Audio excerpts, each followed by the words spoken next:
दोस्तों स्वागत है आप सभी का पार्ट 2 वीडियो में what happened to my PC series के, जिसमें मैं आपको बताने वाला हूँ सल्यूशन। ये जो आप पीछे पीसी देख रहे हैं इसमें कुछ इश्यूज आ गए थे, तो वो इश्यूज मैंने पार्ट 1 वाली जो वीडियो है उसमें मैंने अच्छे से एक्सप्लेन कर रखा है। तो अगर आपने वो नहीं देखा है तो मैं रेकमेंड करूँगा पहले वो देख लो, क्योंकि वो लंबी भी थी और उसमें मैंने सब कुछ बताया था। तो अगर सिमिलर कुछ ऐसा आपके पीसी में होता है फ्यूचर में या अभी, तो आपको आइडिया मिल जाएगा कि इशू है कहाँ, क्योंकि ये सिर्फ सल्यूशन वीडियो होने वाली है। और कुछ मैं टिप्स भी देना चाहता हूँ कि कैसे मदरबोर्ड्स भी कभी कभी आपको जो है वो घुमा फिरा सकते हैं और आपको और कंफ्यूजन में डाल सकते हैं। तो ये है पार्ट 2 वीडियो, दी सल्यूशन पार्ट 1 का वीडियो लिंक आपको यहाँ पे आई कार्ड में मिल जाएगा और नीचे डिस्क्रिप्शन में भी मैं डाल रहा हूँ। मेरा नाम है कृतिक। तो चलिए शुरू करते हैं इस वीडियो को और देखते हैं वो सल्यूशन क्या था। तो दोस्तों मैंने उस वीडियो में बोला था पार्ट 1 वाली कि जो लोग कमेंट करके बताएंगे उनका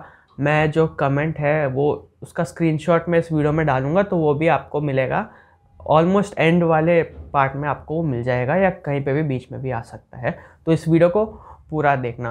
तो जो सल्यूशन था वो रैम से रिलेटेड था, लेकिन इतना सिंपल सा नहीं था क्योंकि काफ़ी कंफ्यूजन था उसमें। पहली बात, रैम जो था वो मैं रीसीट करके या उस स्लॉट चेंज करके मैंने टेस्ट कर लिया था, तो वो वैसे कोई बात नहीं थी उसमें कि वो वैसे फिक्स हो जाए। तो हमने रैम रीसीट भी कर ली थी, मैंने जो स्लॉट चेंज है या हमने वो भी करके देख लिया था। थोड़ा सा आपको हिस्ट्री बताता हूँ, क्योंकि जो मदरबोर्ड की जो लाइट है वो सीपीयू पे जाके अटक रही थी।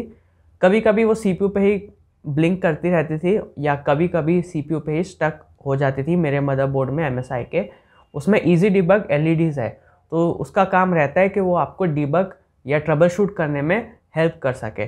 तो इस लाइट ने तो ट्रबल शूटिंग में हेल्प की, पर थोड़े अलग तरीके से।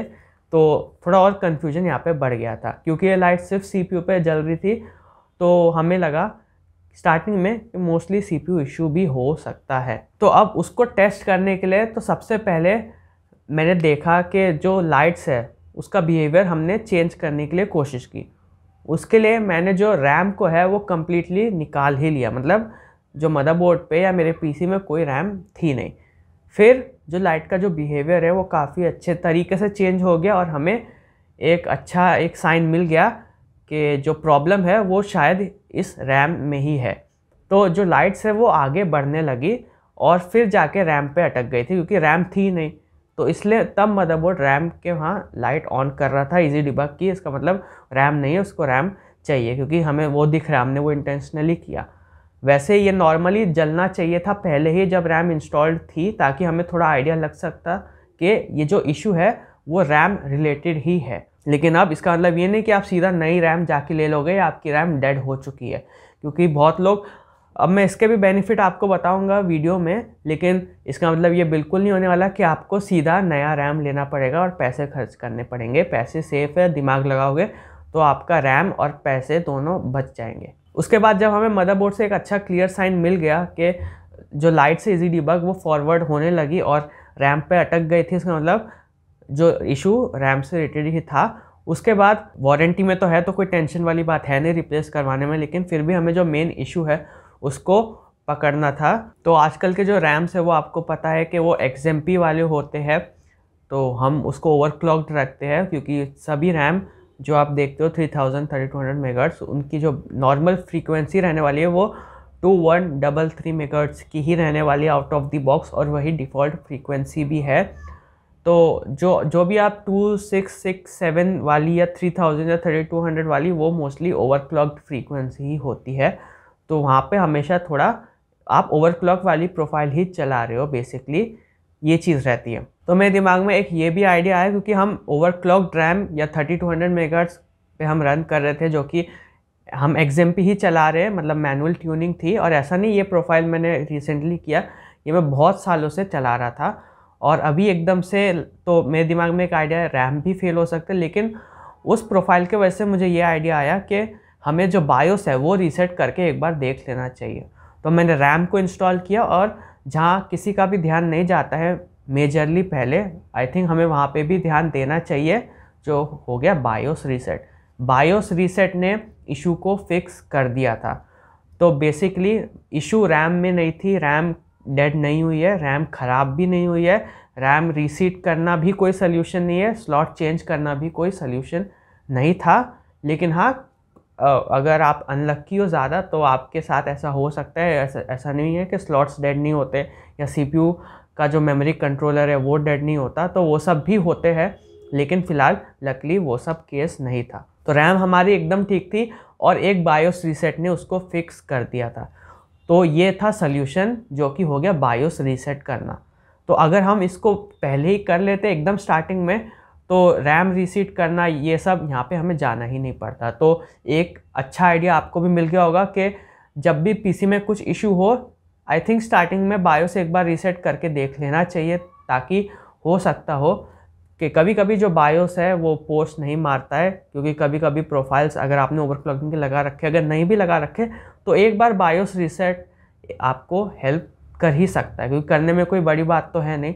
तो वो आपके PC को बैक टू लाइफ भी ला सकता है। और अगर काम नहीं किया तो ट्रबल शूटिंग मेथड तो है ही, लेकिन अगर काम कर गया तो आपको पूरा ट्रबल शूटिंग वाला प्रोसेस कि आपको ये निकालना है, वो निकालना है, ये दूसरा लाके चेक करना पड़ेगा, वहाँ से आप बच सकते हो। अब आ गई एक टिप्स कि आपको जो मदरबोर्ड पे इजी डिबग LEDs मिलते हैं उस पर ब्लाइंडली ट्रस्ट करने वाली वो लाइट्स नहीं होती, वो आपको हेल्प करने के लिए होती है, लेकिन आप उस पर ब्लाइंडली जो है वो ट्रस्ट करने के लिए नहीं होती है।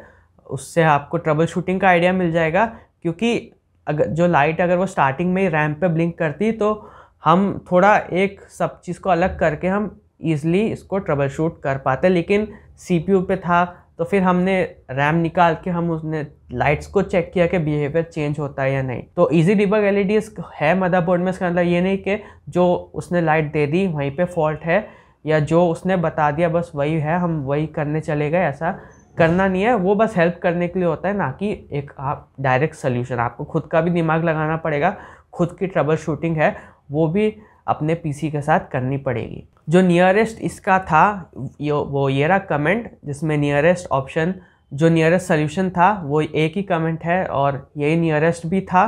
तो एकदम एग्जैक्ट तो नहीं था, लेकिन काफ़ी नियर था कि रैम चेंज करके देखो स्लॉट, जो कि मेरे ख्याल से कोई वो नहीं है, सही सोल्यूशन है।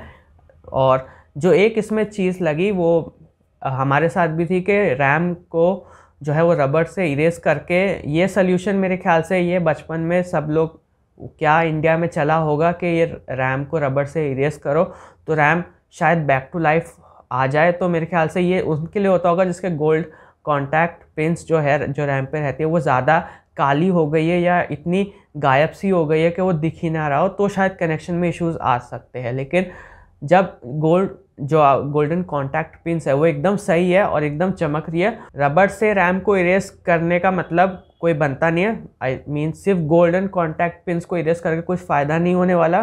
तो ये जो रबर से इरेज करने वाला है ये तो हटा ही दो, लेकिन बाकी जो सोल्यूशन है वो काफ़ी नियरेस्ट था। तो इस कमेंट के लिए थैंक यू। और जो CMOS बैटरी होती है मदरबोर्ड पे उसको लाइटली मत लो, अगर कुछ इश्यू होता है तो उसको रीसेट करके देख लो। स्टार्टिंग में बहुत लोग को लगता है कि ये out of the box 3200 megahertz है, लेकिन नहीं, सब रैम 2133 रहती है। और जैसा कि मैंने बोला मदरबोर्ड की लाइट्स को ब्लाइंडली ट्रस्ट नहीं करना।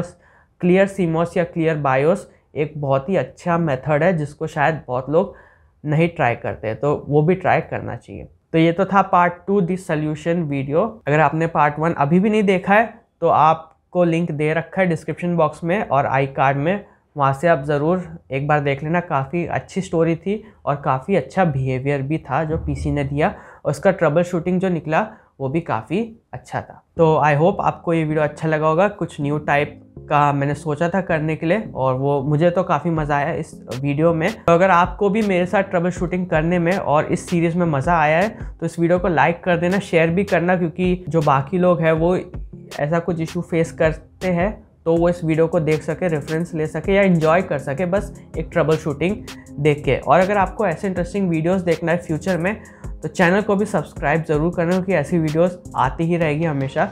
और ये वीडियो देखने के लिए आप सभी का बहुत बहुत थैंक यू।